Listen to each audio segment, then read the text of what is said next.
ನಮಸ್ತೆ friends, welcome back to Havyaka ಪಾಕಶಾಲೆ. ಇವತ್ತು ಕ್ಯಾಪ್ಸಿಕಮ್ ಫ್ರೈಡ್ ರೈಸಿನ ರೆಸಿಪಿಯೊಂದಿಗೆ ಬಂದಿದ್ದೀನಿ.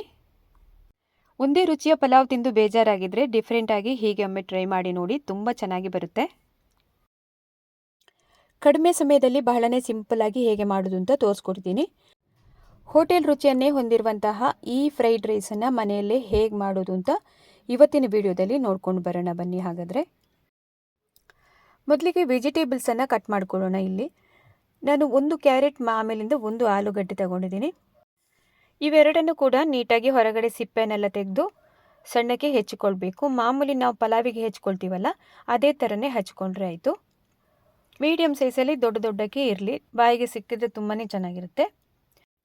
ಇಲ್ಲಿ ಕ್ಯಾರೆಟ್ ಕೂಡ ಅಷ್ಟೇ ಅದೇ ಸೈಜಲ್ಲಿ ಕಟ್ ಮಾಡ್ಕೊಳ್ತಾ ಇದ್ದೀನಿ. ನೋಡಿ, ಈ ಥರ ಇಷ್ಟು ದೊಡ್ಡಕ್ಕೆ ಹಚ್ಚಿಕೊಂಡ್ರೆ ಸಾಕು. ಇನ್ನು ಇದಕ್ಕೆ ಏನೆಲ್ಲ ಹಾಕಬೇಕು ಅಂತ ನೋಡೋಣ ಒಂದ್ಸಲಿ.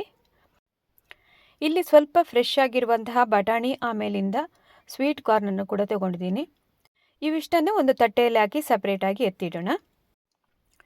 ಇನ್ನು ಅಕ್ಕಿನ ತಗೊಳ್ಬೇಕು. ನಾನಿಲ್ಲಿ ರಾ ರೈಸನ್ನು ತಗೊಂಡಿದ್ದೀನಿ, ಊಟದ ಅಕ್ಕಿ. ಇದು 1.5 ಕಪ್ ಆಗುವಷ್ಟು ಇದೆ. ನೀವು ಬಾಸುಮತಿ ರೈಸ್ ಆದರೂ ತಗೊಳ್ಬೋದು. ಇದಕ್ಕೆ ನೋಡಿ ಈ ಥರ ಬರುತ್ತೆ ಇದು. ಇದನ್ನು ಇನ್ನು 3 ರಿಂದ 4 ಸರಿ ಚೆನ್ನಾಗಿ ನೀರಲ್ಲಿ ತೊಳ್ಕೊಂಡು ತರಬೇಕು. ಈಗಾಗಲೇ ತೊಳೆದಿದ್ದೀನಿ.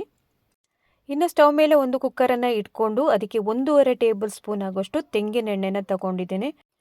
ಇನ್ನು ಆಗಲೇ ತೊಳೆದಿಟ್ಟಂತಹ ಅಕ್ಕಿನ ಇದಕ್ಕೆ ಹಾಕಿ ಚೆನ್ನಾಗಿ ಫ್ರೈ ಮಾಡಬೇಕು. ಕುಕ್ಕರ್ ಬಿಸಿ ಮುಟ್ಟೋ ತನಕ ಹೈ ಫ್ಲೇಮಲ್ಲೇ ಇಟ್ಕೊಳ್ಳಿ. ಸ್ವಲ್ಪ ಹೊತ್ತು ಹಾಗೆ ಫ್ರೈ ಮಾಡಿದ ನಂತರ ಆಮೇಲೆ ಮೀಡಿಯಮ್ ಫ್ಲೇಮಿಗೆ ಮಾಡ್ಬೋದು.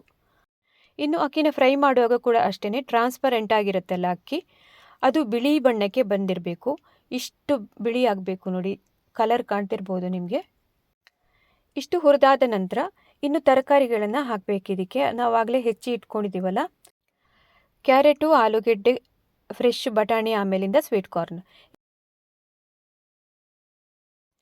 ಇನ್ನು ಬೀನ್ಸ್ ಎಲ್ಲ ಹಾಕೋದಿದ್ರೆ ಅದನ್ನು ಹಾಕ್ಬೋದು. ಇದಕ್ಕೆ ತರಕಾರಿಗಳನ್ನೆಲ್ಲ ಹಾಕಿ ಆದ ನಂತರ ನೀರನ್ನು ಹಾಕಬೇಕು. ಆಗಲೇ 1.5 ಕಪ್ ಅಕ್ಕಿ ತಗೊಂಡಿದ್ದೀವಲ್ಲ, ಅದಕ್ಕೆ 3.5 ಕಪ್ ಆಗೋಷ್ಟು ನೀರನ್ನು ಹಾಕಿದರೆ ಸಾಕಾಗುತ್ತೆ. ಕರೆಕ್ಟಾಗಿರುತ್ತೆ. ಅಕ್ಕಿ 1.5 ಕಪ್ ಇದ್ದರೆ ಅದರ ಡಬ್ಬಲಿಗಿಂತ ಒಂದು ಅರ್ಧ ಕಪ್ಪಷ್ಟು ಜಾಸ್ತಿ ಹಾಕಿದರೆ ಚೆನ್ನಾಗಿ ಬೆಂದಿರುತ್ತೆ ಅಕ್ಕಿ. ಆಗಲೇ ಅಕ್ಕಿನ ಕೂಡ ಎಣ್ಣೆಯಲ್ಲಿ ಫ್ರೈ ಮಾಡಿರೋದ್ರಿಂದ ಉದುರುದುರಾಗೆ ಬರುತ್ತೆ. ಇನ್ನು ನಾವು ಇದಕ್ಕೆ ರುಚಿಗೆ ಎಷ್ಟು ಬೇಕೋ ಅಷ್ಟು ಉಪ್ಪನ್ನು ಹಾಕ್ಕೊಂಡು ಚೆನ್ನಾಗಿ ಒಮ್ಮೆ ಮಿಕ್ಸ್ ಮಾಡಿದ ನಂತರ ಲಿಡ್ ಕ್ಲೋಸ್ ಮಾಡಿ 1 ಸೀಟಿ ಕೂಗಿಸ್ಬೇಕು ಇದನ್ನು.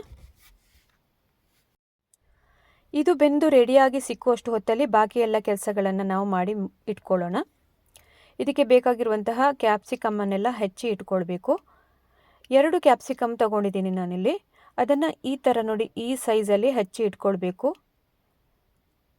ನೋಡಿ, ಇಷ್ಟಿಷ್ಟು ದೊಡ್ಡಕ್ಕೆ ಬಂದರೆ ಸಾಕು ಪ್ರತಿಯೊಂದು ಪೀಸ್ ಕೂಡ.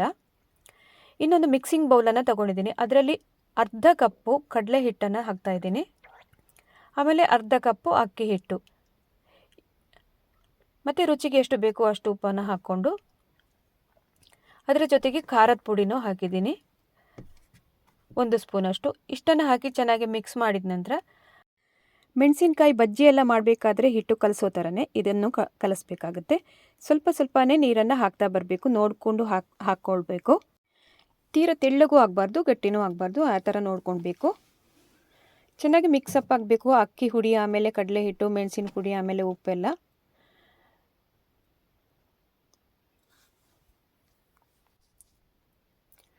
ನೋಡಿ, ಇಷ್ಟು ದಪ್ಪಕ್ಕೆ ಬಂದರೆ ಸಾಕಾಗುತ್ತೆ.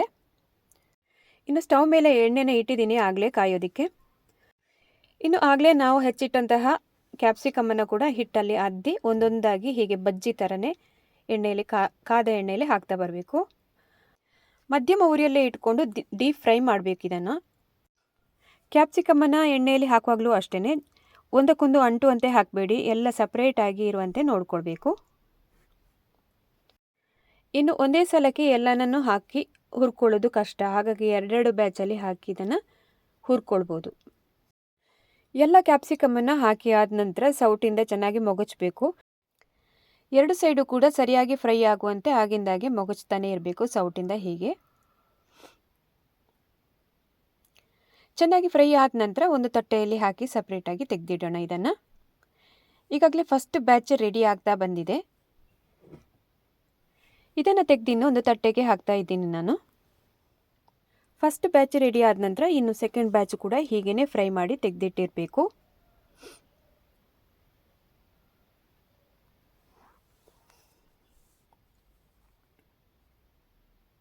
ನೋಡಿ ಈಗಾಗಲೇ ಹಾಕ್ತಾ ಇದ್ದೀನಿ ಎರಡನೇ ಬ್ಯಾಚಿದ್ದು ಕೂಡ. ಕ್ಯಾಪ್ಸಿಕಮನ್ನು ಹೀಗೆ ಹಿಟ್ಟಲ್ಲಿ ಅದ್ದಿ ಆಗ ಹಾಕಿರೋ ಥರನೇ ಹಾಕಿ ಚೆನ್ನಾಗಿ ಹುರಿದು ರೆಡಿ ಮಾಡಿ ಇಟ್ಕೊಳ್ಬೇಕು. ಇನ್ನು ಕುಕ್ಕರಲ್ಲಿ ಇಟ್ಟಿರುವಂತಹ ಅನ್ನ ಆಮೇಲಿಂದ ವೆಜಿಟೇಬಲ್ ಕೂಡ ಸರಿಯಾಗಿ ಬೆಂದಿರುತ್ತೆ. ಅದನ್ನು ನೋಡೋಣ ಹೇಗೆ ಆಗಿದೆ ಅಂತ. ತುಂಬಾ ಚೆನ್ನಾಗಿ ಉದುರುದುರಾಗಿ ಬಂದಿದೆ ನೋಡಿ.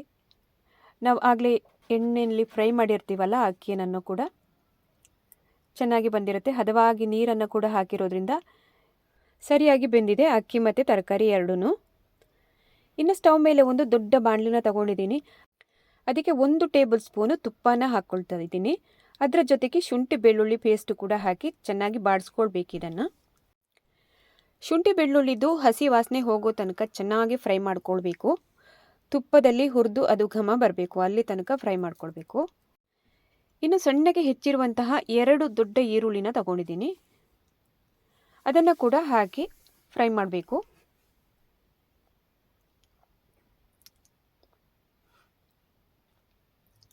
ಸ್ವಲ್ಪ ಹೊತ್ತು ಹಾಗೆ ಬಾಡಿಸಿ ಆದ ನಂತರ 1 ಸ್ಪೂನು ಬ್ಲ್ಯಾಕ್ ಸಾಲ್ಟನ್ನು ಆ್ಯಡ್ ಮಾಡಬೇಕು. ಅದಕ್ಕೆ ಚೆನ್ನಾಗಿ ಮಿಕ್ಸ್ ಆಗಬೇಕು. ಬ್ಲ್ಯಾಕ್ ಸಾಲ್ಟು ಆಮೇಲೆ ಈರುಳ್ಳಿ, ಶುಂಠಿ ಬೆಳ್ಳುಳ್ಳಿ ಪೇಸ್ಟ್ 4 ಕೂಡ. ಈರುಳ್ಳಿ ಸರಿಯಾಗಿ ಫ್ರೈ ಆದ ನಂತರ ಕುಕ್ಕರಲ್ಲೇ ಆಗಲೇ ಬೇಯಿಸಿಟ್ಟ ತರಕಾರಿ ಮತ್ತು ಅನ್ನನ ಇದಕ್ಕೀಗ ಮಿಕ್ಸ್ ಮಾಡ್ತಾ ಬರಬೇಕು. ಬಾಣಲೆ ಕೂಡ ಅಷ್ಟೇ ಸ್ವಲ್ಪ ದೊಡ್ಡಕ್ಕೆ ಇರಬೇಕು. ಅದು ನಮಗೆ ಮಿಕ್ಸ್ ಮಾಡೋದಕ್ಕೆ ಸುಲಭ ಆಗಬೇಕು, ಆ ಥರದನ್ನೇ ತಗೊಳ್ಬೇಕು. ಇದು ಹಾಕಿ ಆದ ನಂತರ ನಾವಾಗಲೇ ಫ್ರೈ ಮಾಡಿ ಇಟ್ಟಂತಹ ಕ್ಯಾಪ್ಸಿಕಮ್ಮನ್ನು ಕೂಡ ಹಾಕಬೇಕು. ಅರ್ಧ ಭಾಗದಷ್ಟು ತಗೊಂಡಿದ್ದೀನಿ, ಇನ್ನರ್ಧ ಹಾಗೇ ಉಳಿದಿದೆ. ಅದನ್ನು ಲಾಸ್ಟಲ್ಲಿ ಕೊನೆಯಲ್ಲಿ ಹಾಕೋದಿದೆ.